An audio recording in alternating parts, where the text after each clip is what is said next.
Esta asombrosa historia se desarrolla entre arenas y maleza en el desierto mexicano, donde desde hace tiempo circulaban rumores sobre un objeto que había sufrido un accidente.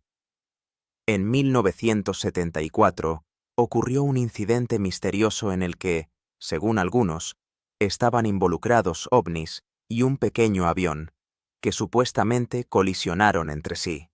Después de esto, el gobierno de dos países comenzó una lucha por hacerse con los restos.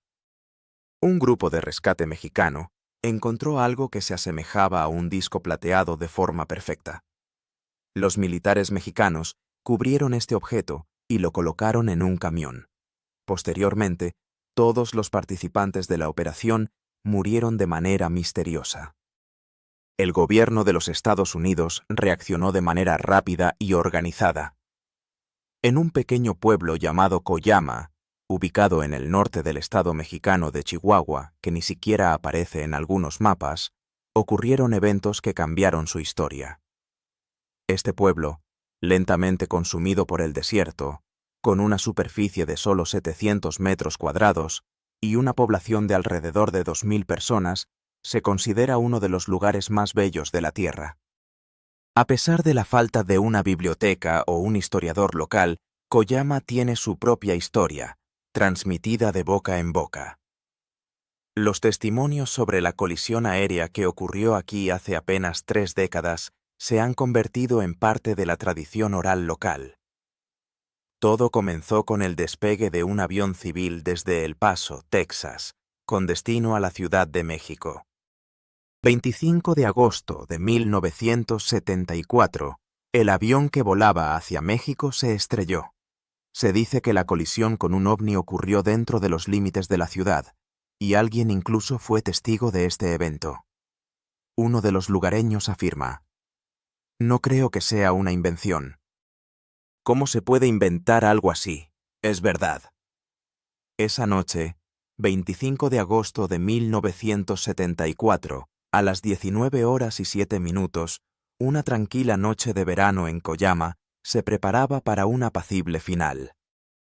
Sin embargo, a 800 kilómetros de la ciudad, el Sistema de Defensa Aérea de los Estados Unidos detectó inesperadamente un objeto desconocido que se dirigía hacia el Golfo Mexicano a una velocidad de 4.000 kilómetros por hora a una altitud de 25 kilómetros. De este objeto solo se podía decir una cosa: no había sido creado por el ser humano. Al principio, el despachador supuso que era un meteorito, pero pronto quedó claro que era algo diferente. El objeto descendía y se movía en sacudidas, lo cual no era característico de los meteoritos, que solo descienden en arco. Parecía que mantenía rumbo hacia Crisco, Texas. Las fuerzas aéreas estadounidenses fueron puestas en estado de alerta.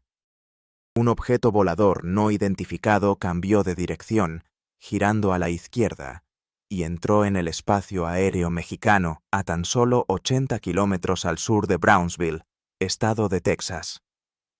Estados Unidos continuó observando esta extraña nave espacial que surcaba el cielo sobre México.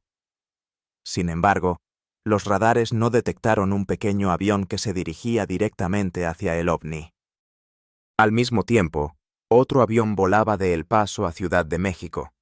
Bajo la cobertura de la noche, esta aeronave privada se dirigía a la capital mexicana, pero no estaba destinado a llegar a su destino. En ese mismo momento, los militares estadounidenses notaron cómo el objeto volador no identificado desaparecía de las pantallas de radar. Ocurrió lo imprevisto.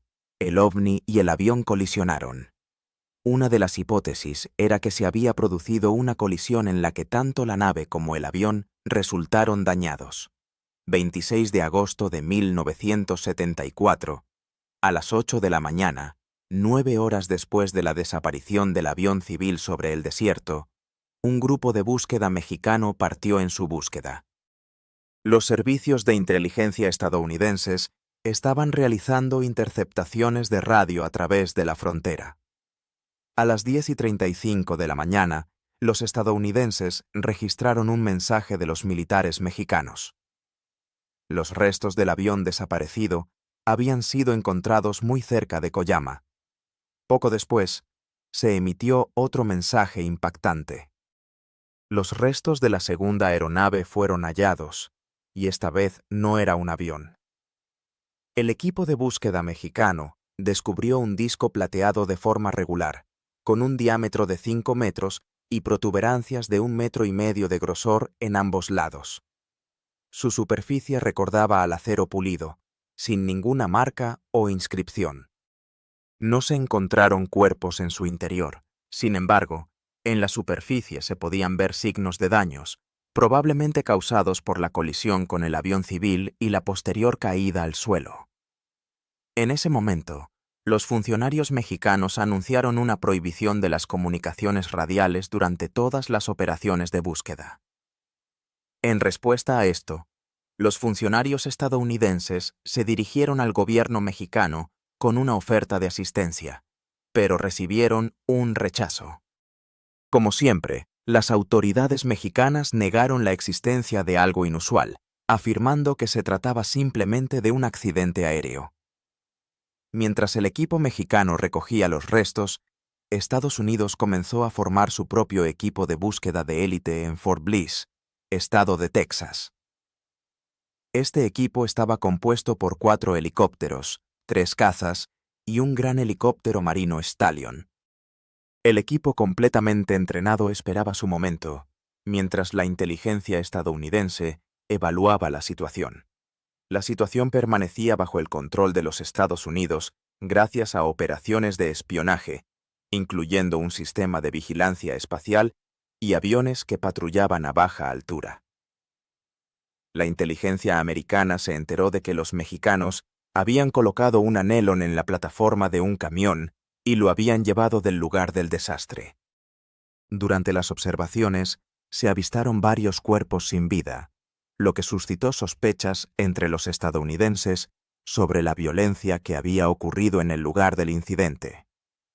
El 27 de agosto a las 2:38, los militares, sin comprender del todo lo que había sucedido, dieron luz verde a su brigada de búsqueda. 4 helicópteros despegaron inmediatamente de Fort Bliss. El gobierno de los Estados Unidos reaccionó de manera muy profesional y organizada, enviando un equipo al lugar del incidente. Vestidos con trajes de protección, los soldados americanos se acercaron a los muertos del convoy. No tenían tiempo para averiguar qué había matado al grupo mexicano. Sin embargo, los investigadores de ovnis tenían sus propias teorías.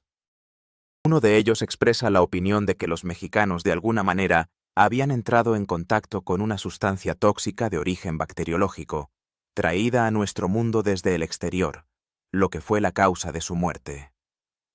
El equipo de búsqueda americano se puso a trabajar y descubrió un ovni plateado, de diámetro 5 metros, asegurado en la plataforma de un camión.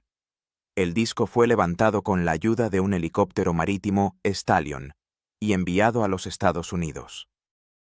Tras el transporte del objeto, los militares comenzaron una investigación sobre las circunstancias de la muerte del convoy mexicano, surgiendo muchas preguntas.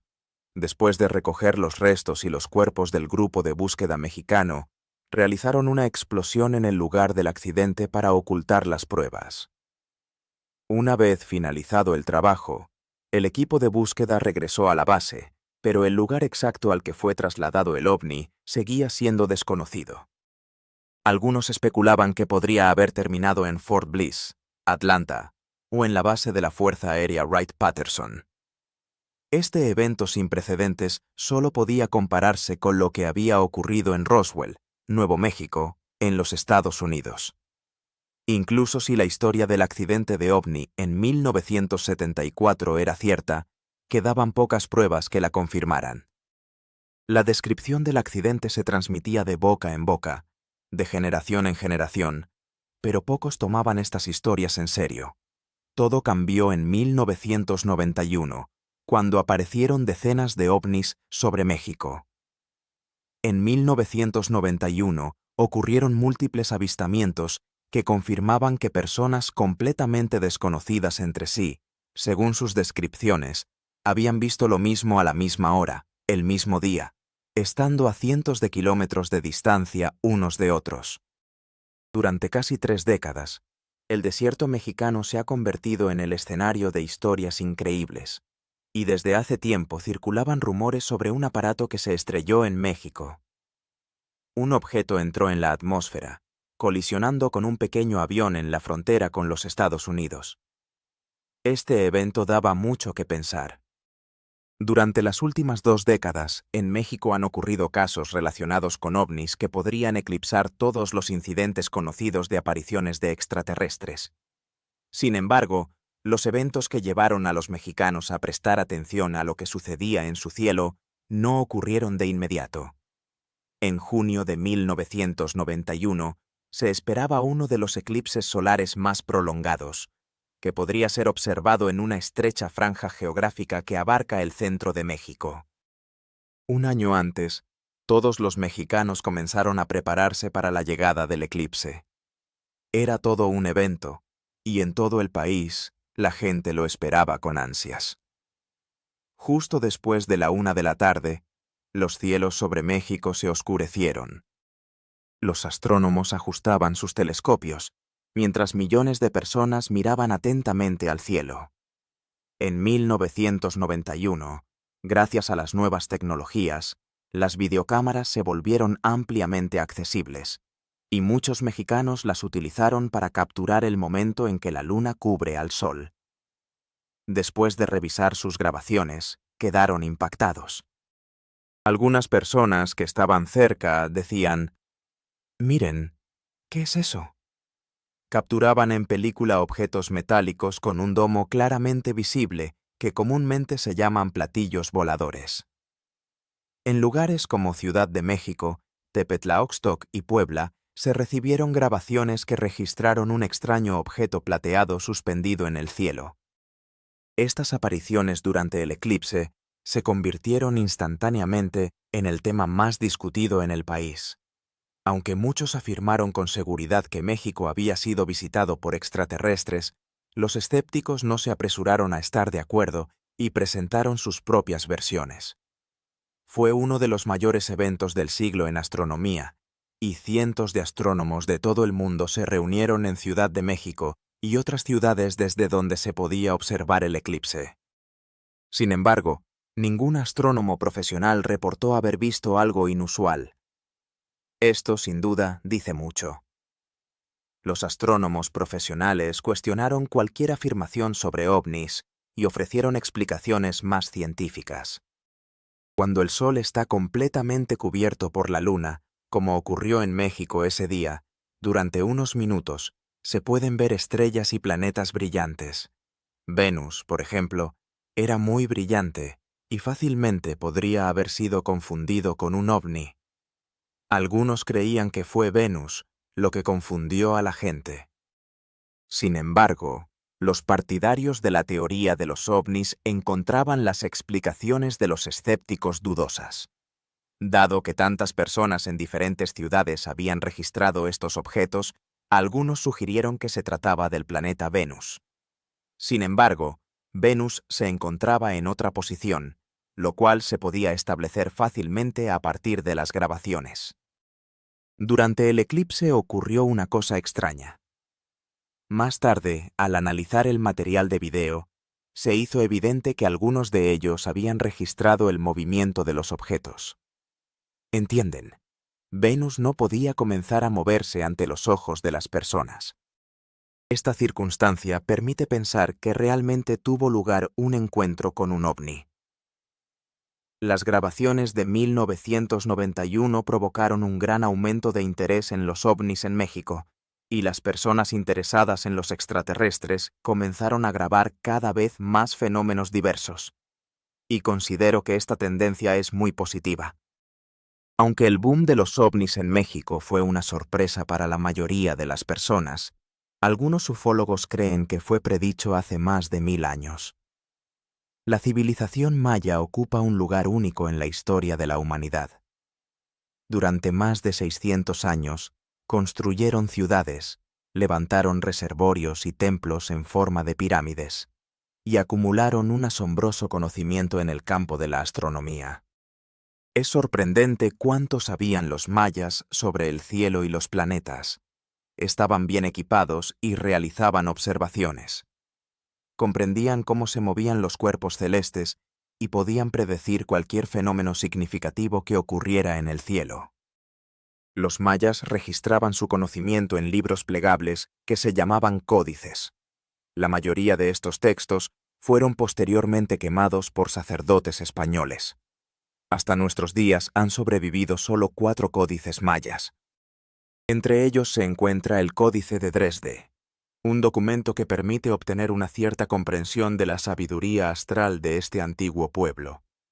Es astronomía en su forma más pura. La luna, el sol, las constelaciones. Todo esto está presente allí. Cualquiera que haya estudiado y analizado estos documentos entiende que representan un verdadero tesoro. Además, el códice contiene una tabla con los ciclos de eclipses solares. El eclipse de 1991 fue predicho con precisión por el Códice de Dresde de los mayas. Pero eso no es todo lo que ocultan los antiguos documentos. También se menciona un encuentro con los hermanos estelares, en otras palabras, extraterrestres. Cuando me familiaricé con esta información, experimenté un verdadero shock. Resulta que los mayas ya sabían en qué día exactamente México sería visitado por ovnis. ¿Pueden imaginarse si es una coincidencia o si realmente eran profetas? Estoy simplemente asombrado. Asombrado hasta lo más profundo de mi ser. Estoy asombrado. Asombrado. Muchos mexicanos están de acuerdo en que en el país están ocurriendo eventos extraordinarios. El boom en Elo se ha convertido en un verdadero tsunami. Los mexicanos observan con emoción cómo el tema de los ovnis adquiere una dimensión global. Los ufólogos señalan que, en parte, este boom ha sido favorecido por la innata espontaneidad de los propios mexicanos. Durante siglos, los mexicanos se han fascinado con leyendas, historias, elfos, hadas y otros mitos. Desde un punto de vista psicológico, esto ha preparado el terreno para una percepción positiva de los fenómenos extraordinarios. Es por eso que un mexicano rara vez dice, «Todo esto es un invento, porque yo mismo no lo he visto». Está moralmente preparado para un encuentro con lo desconocido, y eso es maravilloso. Imaginen, un mexicano común ya está listo para un encuentro con el milagro. Sin embargo, los escépticos afirman que el fenómeno del boom mexicano de los ovnis es más bien un fenómeno social que el resultado de visitas reales a este país por parte de pequeños hombres verdes. Las apariciones de ovnis, por lo general, van acompañadas de un aumento en el interés hacia ellos, y los boom informativos están directamente relacionados con la cantidad de menciones de tales fenómenos en la prensa, ya que los periódicos y la televisión estaban repletos de historias sobre ovnis. La gente comenzó a prestarles más atención. Desde los primeros avistamientos de ovnis, los testigos se convirtieron constantemente en objeto de burlas. Se les retrataba en caricaturas como tontos, incapaces de reconocer en un objeto volador un avión común. Pero, ¿qué sucede cuando el testigo es alguien que no encaja en tal categoría? ¿Qué pasa si esta persona tiene una reputación y una carrera serias? ¿Qué sucede si el testigo no solo entiende de aviones, sino que también los pilota? Raimundo Cervantes ha acumulado 17.000 horas de vuelo durante más de 40 años de aviación. Le parecía que, con tanta experiencia, ya había visto todo en este mundo. 28 de julio de 1994. El comandante Cervantes pilota el vuelo 120 de la compañía Aeroméxico de Guadalajara a México. Ya había volado este trayecto en numerosas ocasiones y no esperaba ningún problema. El cielo estaba despejado. Como dicen los pilotos, se podía ver el día de mañana. Y les diré, lo vimos. Al acercarse al Aeropuerto Internacional de México, Cervantes establece el curso de su DC-9 para el aterrizaje. A una altura de 1.500 metros, el piloto recibe una señal del controlador. La pista está libre y se prepara para bajar el tren de aterrizaje. Da la orden para el descenso del tren de aterrizaje delantero, cuando de repente siente un fuerte golpe en el fuselaje. Fue un impacto poderoso, no previsto por el manual. El avión comienza a temblar y el capitán Cervantes no tiene dudas. Su máquina ha chocado con algo en el aire. Sin embargo, no hay tiempo para investigar y el piloto continúa el descenso. Cervantes reacciona profesionalmente ante la emergencia. Declara una situación de emergencia y solicita un área para llevar a cabo medidas de emergencia, preparando al personal del aeropuerto para ayudar a los pasajeros en caso de un aterrizaje forzoso. Esto era lo más importante en su trabajo. Sin tener información confiable sobre el estado del tren de aterrizaje, toma medidas prioritarias para garantizar la seguridad. Al intentar nivelar el avión y aterrizar suavemente, le preocupa especialmente el tren de aterrizaje delantero. Si están dañados, se puede suavizar el impacto reduciendo la velocidad en la pista. Cuando se despliegan los trenes de aterrizaje, para su sorpresa, no hay impacto. Cervantes recuerda: no pueden imaginar el alivio que sentí en ese momento. Y creo que todos los pasajeros, y toda la tripulación también. La catástrofe fue evitada. Sin embargo, el comandante Cervantes sugiere que algún helicóptero rozó su DC-9, acercándose demasiado. Sin embargo, las grabaciones del controlador de radar desmienten esta teoría. Al inspeccionar el avión, se encuentran daños que generan más preguntas que respuestas. El inspector de vuelo, que revisó el avión, descubre que uno de los actuadores hidráulicos había sido cortado con algún instrumento desconocido. Esto era muy extraño, ya que nunca habían tenido tales herramientas. ¿Qué causó que el actuador del tren de aterrizaje quedara cortado? La investigación posterior atribuyó la culpa del incidente al desgaste de las piezas. La aerolínea negó el hecho de un choque en el aire. Sin embargo, Cervantes insiste en que su avión fue golpeado. Pero la historia no termina aquí. El extraño choque del vuelo 129 comienza a llenarse de nuevos hechos. Enrique Colbeck, el controlador de tráfico aéreo que estaba de guardia esa noche, recuerda una serie de llamadas telefónicas que llegaron a la sala de control una hora antes de que el avión despegara de Guadalajara. Él dice: recibimos llamadas telefónicas de varios lugares, informando que algún objeto volaba muy cerca del edificio que se encuentra al final de las pistas de aterrizaje. Eran llamadas muy preocupantes. No debería haber pasado nada así, y por supuesto, presté atención a eso. Según sus observaciones, el objeto estaba justo en la trayectoria del vuelo 129, que se acercaba a aterrizar. A muchos, la teoría de un choque con un avión les pareció poco convincente, pero unos días después, otro incidente en el mismo aeropuerto reforzó las sospechas. El 8 de agosto de 1994, el segundo piloto Carlos Corso ayudaba a manejar el avión del vuelo 304 de la compañía Aeroméxico, que venía de Acapulco para aterrizar en el Aeropuerto Internacional de la Ciudad de México. El cielo de la mañana estaba parcialmente cubierto de nubes. El compañero de Corso seguía atentamente los instrumentos y nada presagiaba problemas. Volaba perfectamente, completamente concentrado en ellos, mientras Corso se encargaba del entorno, negociando y ayudando en el aterrizaje. Cuando el avión salió de las nubes, Corso, atónito, descubrió algo inesperado.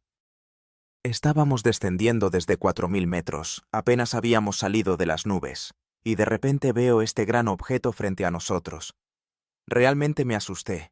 Pensé que íbamos a chocar, y me salió: Dios mío, vamos a estrellarnos contra él. El misterioso objeto, con forma de flecha, pasó velozmente, rozando la nariz del avión. Era un objeto enorme.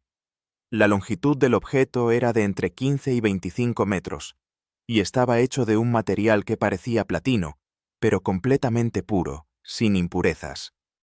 Corso, el piloto, Logró recuperar la compostura y aterrizó el avión con éxito sin ningún incidente.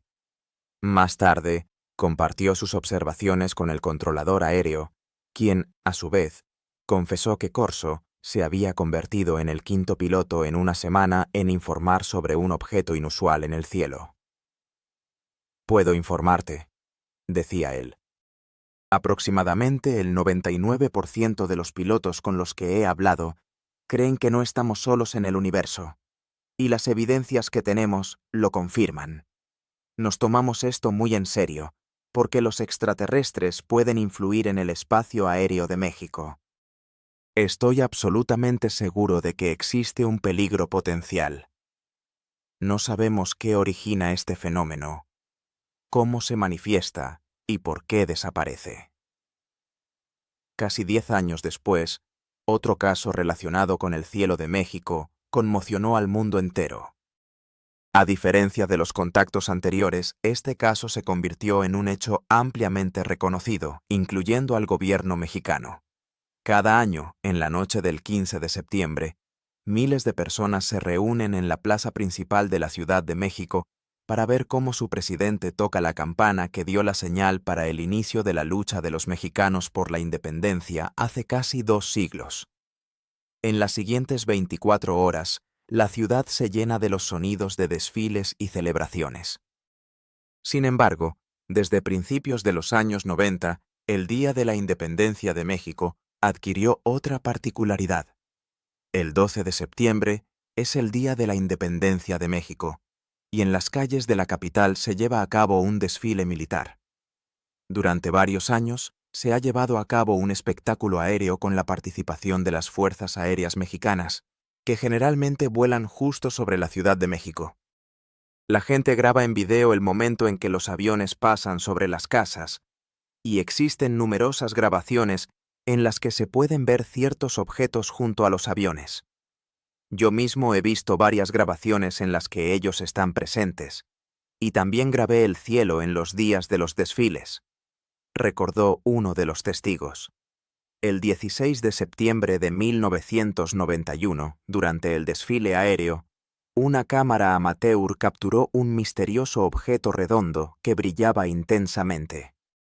Justo un año después, en el mismo lugar, los testigos observaron otro ovni en el cielo. El 16 de septiembre de 1993, durante las maniobras de una unidad de helicópteros militares, un objeto plateado fue capturado en video, maniobrando entre ellos. 3 años, 3 apariciones, y ningún comentario al respecto por parte de los militares mexicanos. Cuando comenzaba la discusión sobre la aparición de ovnis durante los desfiles, el gobierno mexicano no se pronunció ni a favor ni en contra. Preferían no hablar demasiado sobre el tema, aunque preocupaba a muchos. Es realmente una cuestión delicada para México. No es de extrañar que los defensores de los ovnis, que durante décadas han acusado al gobierno de silenciar los hechos sobre las visitas de ovnis, continuaran insistiendo en su postura. Los informes clasificados, los proyectos militares secretos y la constante negación de los testimonios de los testigos solo alimentaban el interés. El 5 de marzo de 2004, el 501 Escuadrón de las Fuerzas Aéreas Mexicanas estaba buscando otro avión que transportaba drogas. De repente, los pilotos militares fueron testigos de eventos extraños. Las Fuerzas Aéreas de México patrullaban la frontera sur para evitar la infiltración de aviones con drogas desde América del Sur. Esto ocurría regularmente, y realizaban varios vuelos cada día. Pero ese día todo fue diferente. Durante un vuelo de inspección diurna, los militares notaron algo en sus radares y supusieron que era un avión de narcotraficantes. Al observar el objeto, notaron que su velocidad de movimiento era irregular, a veces alcanzando más de 600 kilómetros por hora.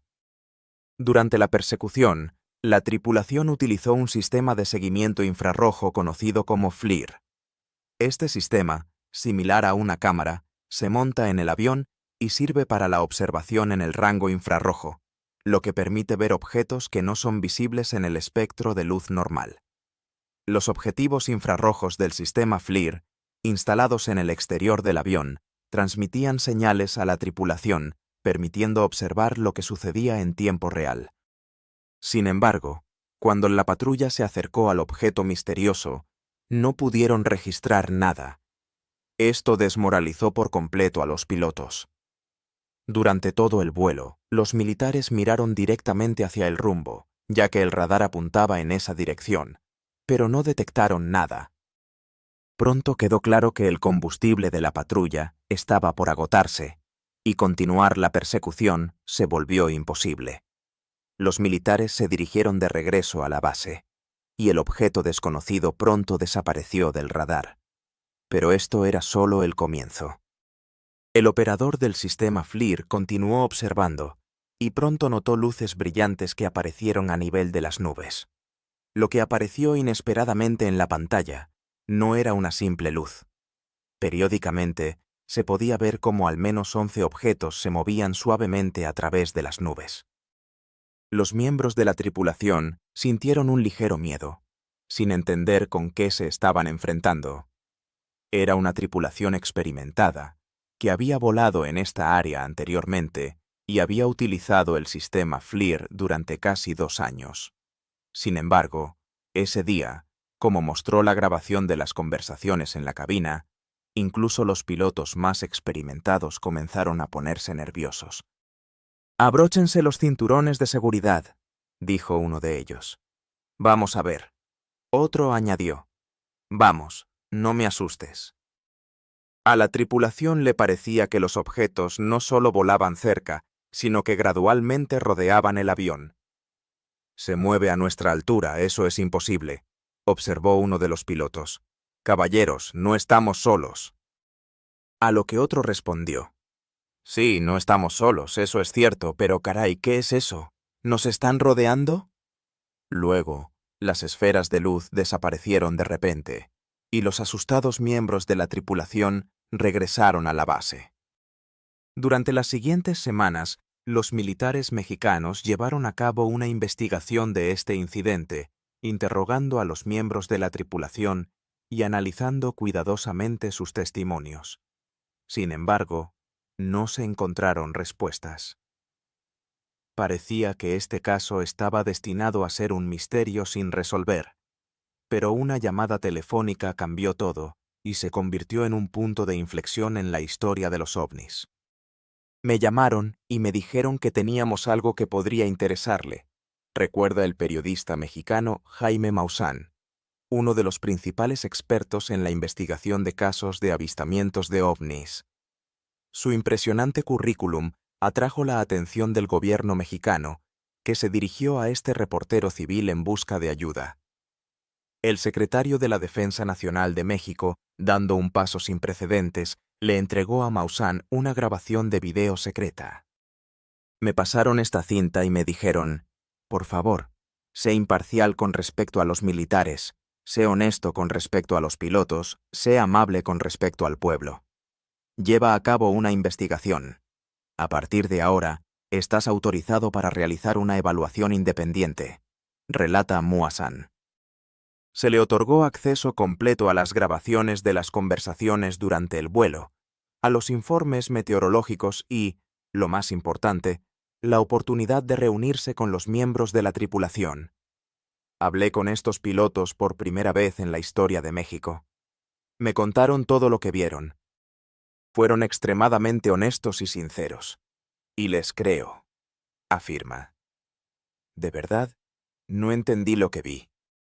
Hasta ese momento, no había encontrado nada parecido en mi vida. Sabes, fue algo asombroso, y me asusté un poco. Por supuesto, me da vergüenza admitirlo, pero es la verdad. Tenía miedo. El 11 de mayo, Maussan convocó una conferencia de prensa para informar al público sobre la información obtenida. Los escépticos no tardaron en aparecer para desacreditar las teorías de los ufólogos. Sus explicaciones, como siempre, fueron bastante prosaicas. Se habló de bolas de fuego y se vinculó el incidente con desarrollos militares clasificados. Algunos escépticos sugirieron que podría haber sido un fallo del equipo. Las explicaciones aparecían una tras otra y también desaparecían rápidamente. Solo una de ellas merecía especial atención y generó bastante controversia. Muchos científicos sugirieron que en la cinta podrían haber aparecido pozos de petróleo en llamas, ubicados aproximadamente a 120 kilómetros del lugar de observación. En el rango infrarrojo, estos objetos parecían brillantes y ardientes. Aunque no son visibles a simple vista, los sistemas de visión nocturna están diseñados para captar la firma térmica de los objetos. Sin embargo, muchos expresan dudas sobre si realmente las grabaciones del sistema FLIR capturaron la combustión de los pozos de petróleo. El primer paso en el análisis de estas luces fue estudiar su forma, para determinar cómo cambiaba de un fotograma a otro, y de un minuto a otro.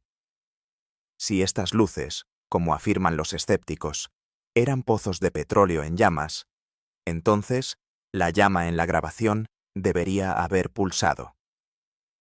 Pero el uso de programas informáticos para examinar detalladamente estas luces reveló un efecto completamente diferente. Al analizar fotogramas individuales, el resplandor en los bordes perdía intensidad, pero en el centro siempre había un elemento que no cambiaba en absoluto. Era una esfera, y la probabilidad de que fuera una llama se descartaba. Si hubiera sido una llama, habría pulsado no solo en los bordes, sino en toda la superficie del objeto. Existen otros argumentos en contra de la teoría del incendio en las plataformas petroleras. Aunque los vuelos en esta área se realizaban diariamente, nadie había reportado anteriormente observaciones de este tipo. La única manera de probar algo con certeza sería repetir el vuelo bajo las mismas condiciones, por la misma ruta, utilizando el mismo sistema FLIR y preferiblemente en el mismo avión. Hasta que esto no se realice, el incidente con la tripulación del avión de la Fuerza Aérea Mexicana seguirá siendo un misterio sin resolver. Sin embargo, para los investigadores de ovnis, esto no disminuye la importancia excepcional de este incidente. Por primera vez, el gobierno se dirigió a los ufólogos en busca de ayuda. Los investigadores mexicanos de ovnis no pierden el optimismo y creen que este incidente puede ser un signo de una nueva era de transparencia en el ámbito de los ovnis. Uno de ellos afirma: "Creo que nos esperan muchas nuevas apariciones de ovnis, y espero una mayor apertura de las autoridades respecto a estos hechos". Después de todo, nosotros, los mexicanos, realmente lo deseamos. Esto fue solo el comienzo. En 2005, cuando parecía que las cosas más extrañas en México ya habían ocurrido, sucedió lo increíble. Desde 1991, testigos mexicanos han grabado cientos de horas de material que, según ellos, captura la aparición de ovnis. Algunos se sorprenden por la cantidad misma de estas grabaciones, pero lo que es aún más importante es lo que contienen. De todos estos millones de grabaciones de video que están disponibles, la mayoría muestra globos, aviones, estrellas y otras tonterías. Y, en general, es un engaño, engaños sinceros. Probablemente, solo el 10 o 15% de ellas son útiles. Precisamente ese 10% atrae la atención de los ufólogos y de los representantes de los medios de comunicación. Entre los fenómenos de ovnis más interesantes, registrados en video, destacan las llamadas flotas. Se denomina flota a un grupo que contiene más de 3 objetos. Estas flotas pueden moverse horizontal o verticalmente, formando formas muy extrañas, como bumeranes, esferas y discos. El 10 de junio de 2004, en Guadalajara, México, un fotógrafo aficionado captura imágenes de objetos de origen desconocido en el cielo. El 21 de junio de 2004, a 380 kilómetros de Guadalajara, en Cuernavaca, se registra otra flota. El 30 de marzo de 2005, a casi 960 kilómetros al norte, en Torreón aparecen objetos aún más inexplicables.